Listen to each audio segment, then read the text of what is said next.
Sekalipun taun, wabah yang terjadi dahulu kala di dunia Islam begitu dahsyat. Anda tahu taun dulu kalau terjadi orang baru kena paginya ketularan bintil-bintil, sorenya meninggal, Pak.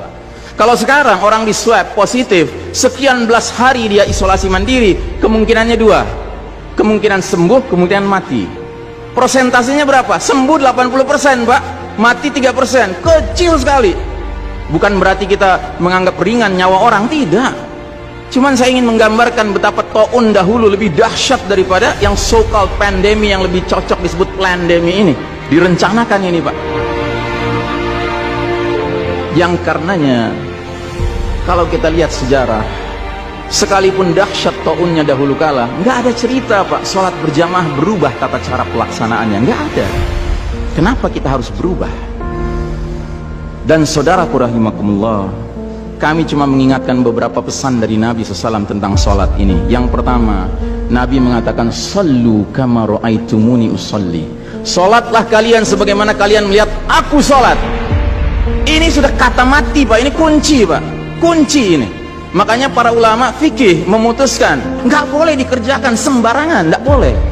Apalagi setelah dia ada aturannya, terus kita berkreativitas menyangka itu lebih baik untuk keselamatan dunia kita, sementara kita tidak peduli dengan keselamatan akhirat kita. Nabi Muhammad SAW menyatakan, hari berbangkit nanti aku akan menunggu umatku di depan telagaku. Aku akan bisa membedakan siapa umatku, siapa yang bukan. Umatku adalah mereka yang wajahnya, tangannya, kakinya bercahaya bekas wudhu. Tapi ketahuilah, ada sejumlah orang wajahnya bercahaya, tangannya bercahaya, kakinya bercahaya. Aku panggil mereka, tapi dihalau sama malaikat, tidak boleh mendekat. Aku panggil lagi, tapi dihalau sama malaikat. Akhirnya malaikat menjelaskan, ya Muhammad, mereka telah merubah ajaranmu setelah engkau wafat. Kata Nabi selanjutnya, menjauhlah, menjauhlah. Nabi nggak mau dekat dengan orang yang berani-beraninya merubah tata cara ajarannya. Dan ajarannya yang paling pokok apa? Tauhid. Setelah tauhid apa? Salat. Dan ingat, salat adalah amal yang paling pertama yang akan diperiksa oleh Allah Ta'ala bagi setiap hambanya. Dan saudara rahimakumullah, saya ingin menyampaikan dua hadis lagi. Satu hadis dari Nabi, la tadaru furujatin lisyaitan. Jangan kalian biarkan celah-celah itu untuk syaitan. Ini Nabi Muhammad SAW yang berbicara, bukan Ihsan Tanjung. Kalau Ihsan Tanjung yang berbicara, Anda boleh tolak, Pak. Ini Nabi Muhammad SAW yang berbicara, yang kita baca salawatnya dengan harapan mendapatkan syafaatnya, dengan harapan boleh meminum air dari telaganya. Jadi kata Nabi apa? Jangan biarkan celah-celah itu menjadi tempatnya syaitan. Hari ini tidak sedikit masjid bahkan memuliakan syaitan, memberi tanda di mana syaitan hendaknya berada. Na'udzubillahi min dzalik. Mau jadi apa kita, Pak? Mau jadi umat seperti apa kita? Ini adalah simpul terakhir, saudaraku. Kalau sampai simpul terakhir ini kita relakan lepas, sudah tidak ada sisanya ajaran ini di muka bumi. Karenanya saudaraku rahimakumullah, bagi saya urusan sholat berjamaah dan tata caranya ini bukan urusan pilihan fikih, Pak. Ini urusannya adalah urusan dengan musuh Allah Ta'ala. Hadis yang terakhir, kata Nabi SAW, innal yahuda qad sami'u dinahum. Sesungguhnya Yahudi sudah bosan dengan agama mereka. Wa innahum qaumun hasadun. Dan mereka adalah kaum yang sangat hasad kepada kita umat Islam, terutama dalam 3 perkara. Satu, raddis salam. Kebiasaan kita umat Islam kalau ketemu saling ngucapin assalamualaikum, dibalas waalaikumsalam. Itu Yahudi nggak senang, Pak. Yahudi tidak senang melihat umat Islam berukhuwah Islamnya. Yahudi nggak senang umat Islam kalau ketemu saling bersedekah dengan senyum, makanya dibikin aturan begini, nggak kelihatan senyum kita.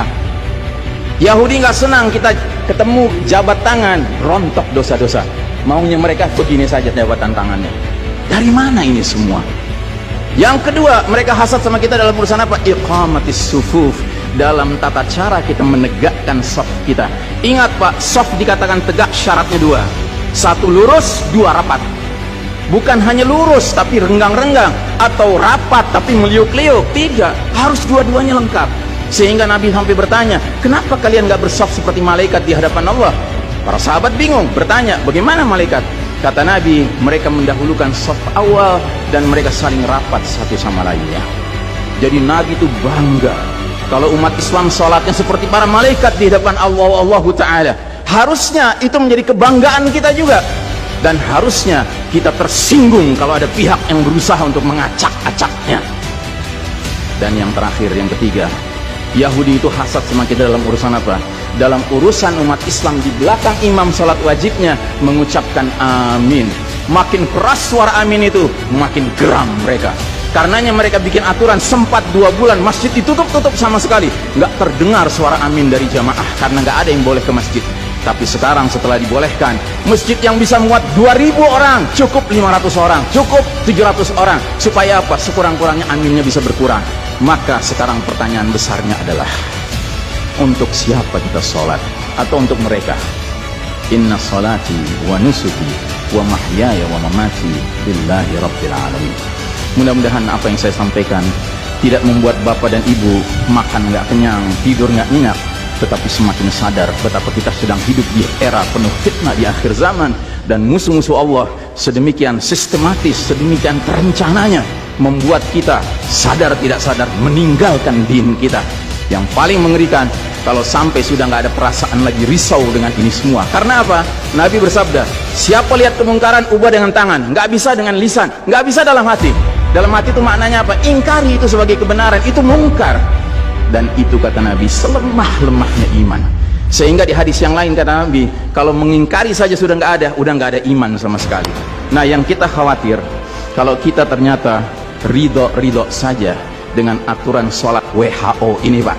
Padahal harusnya kita sholat dengan cara Nabi Muhammad SAW, bukan caranya Tedros atau Bill Gates. Kepada jamaah, inilah nasihat dari hati yang paling dalam kepada saudara-saudara yang saya cintai karena Allah, yang kita sama-sama bersolawat, kita sama-sama mengharapkan air dari telaga Nabi. Tapi boleh jadi nggak semua kita ngerti apa yang harus kita lakukan agar air telaga itu dapat jaminan kita boleh meminumnya.